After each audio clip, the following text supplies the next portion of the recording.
जय भीम साथियों, दोस्तों, जरा सोचिए, अगर आजाद भारत के पहले प्रधानमंत्री डॉक्टर भीमराव आंबेडकर जी होते तो भारत कैसा होता।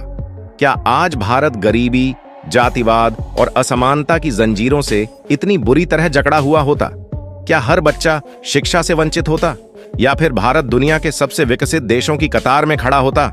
यह सवाल हर उस इंसान के दिल में आता है जो बाबा साहब आंबेडकर जी के योगदान को जानता और समझता है।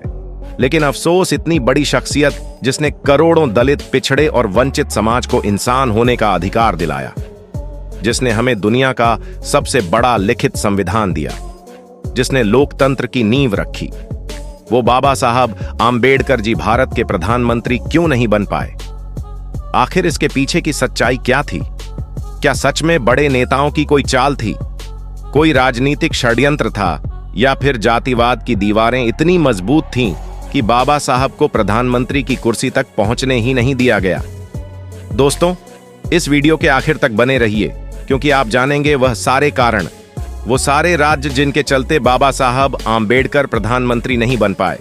और यकीन मानिए, जब आप पूरी कहानी सुन लेंगे तो आपके मन में सिर्फ एक ही ख्याल आएगा, अगर बाबा साहब प्रधानमंत्री बन जाते तो भारत आज बिल्कुल अलग होता। तो दोस्तों, अगर आप चैनल पर नए हो तो चैनल को अभी के अभी सब्सक्राइब करो और वीडियो को भी लाइक कर दो और वीडियो अपने दोस्तों के साथ शेयर कर दो। और हाँ, अगर आप इस वीडियो को अंत तक नहीं देख सकते तो अभी वीडियो को छोड़ दें, क्योंकि हम नहीं चाहते आपको वीडियो से जुड़ा अधूरा ज्ञान हो। तो चलिए शुरू करते हैं इस वीडियो को।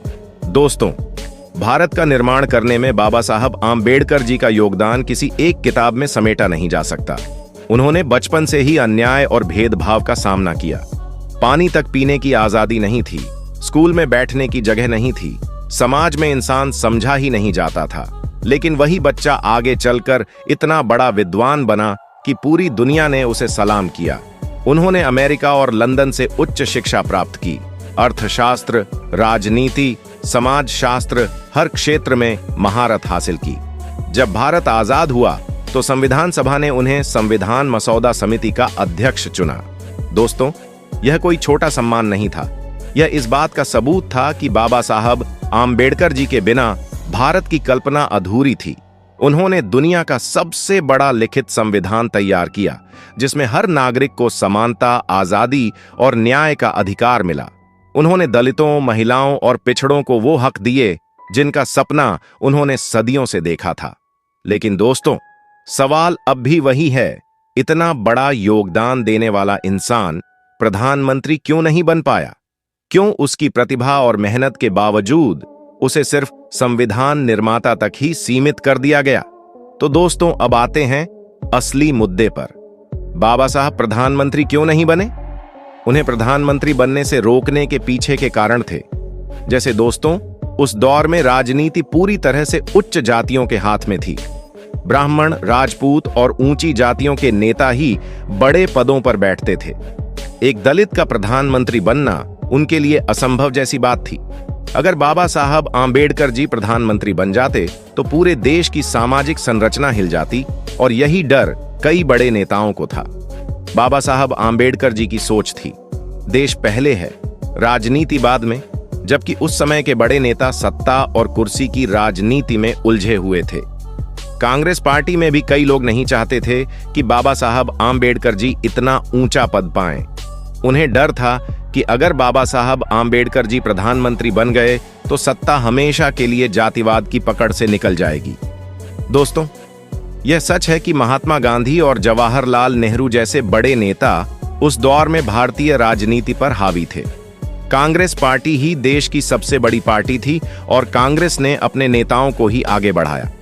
गांधी जी की इच्छा और नेहरू जी की लोकप्रियता ने यह सुनिश्चित किया कि प्रधानमंत्री की कुर्सी पर बाबा साहब आंबेडकर नहीं बल्कि नेहरू बैठे। उस समय के सत्ताधारी वर्ग को यह भी डर था कि अगर एक दलित प्रधानमंत्री बन जाएगा तो पूरे देश में दलित समाज की आवाज बुलंद हो जाएगी और सदियों से चली आ रही जातिगत वर्चस्व की दीवार ढह जाएगी। इसीलिए हर हाल में बाबा साहब आंबेडकर जी को रोकना जरूरी था। तो दोस्तों, अब सोचिए, अगर बाबा साहब प्रधानमंत्री बन गए होते तो भारत की तस्वीर कैसी होती? दोस्तों, हर बच्चे को शिक्षा का अधिकार मिल जाता, जातिवाद की जंजीरें बहुत पहले टूट जाती, गरीबों और किसानों के लिए ठोस नीतियां बनती, भारत की अर्थव्यवस्था मजबूत होती, क्योंकि बाबा साहब आंबेडकर जी एक महान अर्थशास्त्री भी थे।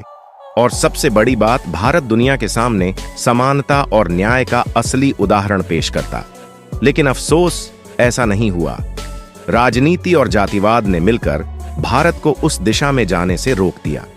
दोस्तों, बाबा साहब आंबेडकर जी ने बचपन से ही जितनी मुसीबतें देखी, जितनी शायद ही कोई और नेता देख पाया हो। बाबा साहब आंबेडकर जी को स्कूल में पानी तक नहीं पीने दिया गया, उन्हें गाड़ी में बैठने नहीं दिया गया, उन्हें मंदिर में घुसने पर रोक थी, और बाबा साहब आंबेडकर जी को समाज में हर कदम पर अपमान झेलना पड़ा। लेकिन उन्होंने कभी हार नहीं मानी। उन्होंने किताब को हथियार बनाया, उन्होंने शिक्षा को ढाल और कलम को तलवार बनाया, और यही वजह थी कि वह भारत के सबसे बड़े नेता बने। उन्होंने दलितों को सिर्फ अधिकार ही नहीं दिलाए, बल्कि उन्हें आत्मसम्मान भी दिलाया। दोस्तों, असली सच यही है कि बाबा साहब आंबेडकर जी को प्रधानमंत्री बनने से इसलिए रोका गया क्योंकि सत्ता का मतलब था ऊंची जातियों का वर्चस्व। वो नहीं चाहते थे कि एक दलित उस कुर्सी पर बैठे जिसे उन्होंने हमेशा अपने लिए सुरक्षित समझा।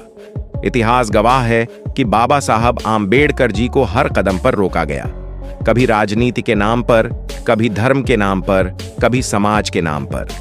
लेकिन दोस्तों, सच्चाई यह है कि बाबा साहब आंबेडकर जी प्रधानमंत्री की कुर्सी पर नहीं बैठे, लेकिन वो आज करोड़ों लोगों के दिलों के प्रधानमंत्री हैं।